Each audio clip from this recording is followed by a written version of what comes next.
आता पाहूया टॉप 9 मोठ्या राजकीय बातम्या। इंद्रायणी नदीला फेसमुक्त करणार आराखडा तयार, तुम्हाला निर्मळ इंद्रायणी दिसेल। आळंदीतून देवेंद्र फडणवीसांचं आश्वासन। नाशिक जिल्ह्याला अजून पालकमंत्री नाही, मीच पालकमंत्री आहे समजा। नाशिकच्या पालकमंत्री पदाबाबत अजित पवार यांचं हे मोठं वक्तव्य। ठाकरे सेनेचे उमेदवार संदेश पारकरांनी 30 कोटी आणि नगराध्यक्षपद मागितलं। नितेश राणेंचा गंभीर आरोप, तर भाजपचे उमेदवार पैशाचं वाटप करत असल्याचा आरोप उमेदवार संदेश पारकर यांनी केला होता। ज्यांना सत्तेचा माज आलाय त्यांना सत्तेतून बाहेर ठेवा। जिंतूरमधील प्रचार सभेत अर्जुन खोतकरांची नाव न घेता मंत्री मेघना बोर्डीकरांवर टीका। तुम्ही बारावाड्याचे पाटील तरी तेर गावात अशुद्ध पाणी पुरवठा, तुमच्यासाठी निंबाळकर कुटुंबियांनी अर्धी संपत्ती घालवली। ओमराजे निंबाळकरांचा राणा जगजितसिंह पाटलांना टोला। हायकोर्टाच्या निकालाची प्रत येईपर्यंत निवडणुकीला स्थगिती असावी। अनगर नगरपंचायतीच्या अध्यक्षपदाची निवडणूक स्थगित करण्यात आल्यानंतर उज्ज्वला थिटेंची प्रतिक्रिया, तर मुंबई हायकोर्टात जाऊन कोर्टाला विनंती करणार असल्याची थिटेंची माहिती। राजन पाटलांना आता तिसऱ्यांदा फुगड्या खेळण्याची संधी मिळावी। आमचे अपील कोर्टाने फेटाळले असले तरी आम्ही निर्णयाविरोधात हायकोर्टात जाणार। अनगर नगरपंचायतीच्या स्थगितीवरून उमेश पाटलांची प्रतिक्रिया।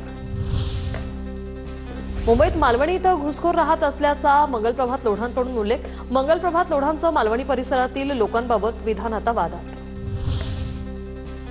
अवैध बांगलादेशींना शोधायचं काम सरकारचं, मात्र धर्मामध्ये तेढ निर्माण करण्याचा प्रयत्न होतोय।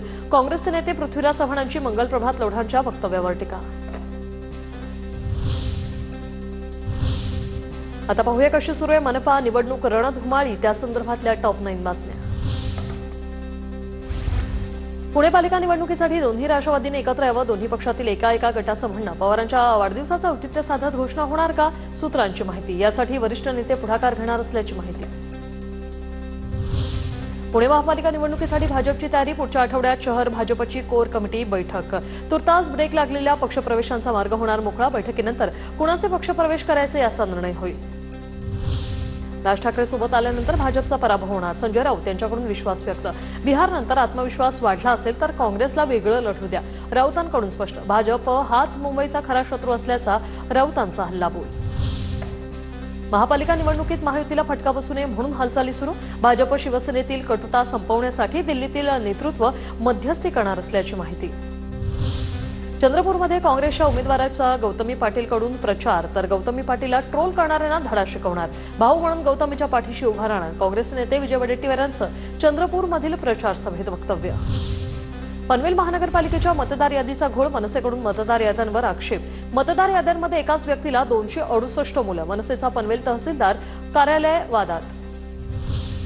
निवडणुकीवेळी चेकपोस्टवरील ड्युटीमुळे वाशिम रिसोडमधील शिक्षकांमध्ये नाराजी, निवडणूक स्थगित झाल्यामुळे शिक्षकांना 20 डिसेंबरपर्यंत चेकपोस्टवर तैनात राहावं लागणार। विद्यार्थ्यांचं शैक्षणिक नुकसान होणार असल्याची शिक्षकांची संतप्त प्रतिक्रिया।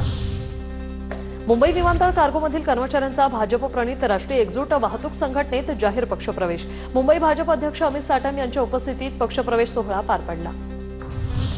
मीरा भाईंदर डोंगरी परिसरातील प्रस्तावित मेट्रो कारशेड प्रकल्प सरकारकडून रद्द, याबाबतची अधिसूचना लवकरच जाहीर होणार। पर्यायी जागा शोधून मेट्रो प्रकल्प वेळेत पूर्ण करणार, परिवहन मंत्री प्रताप सरनाईक यांची माहिती।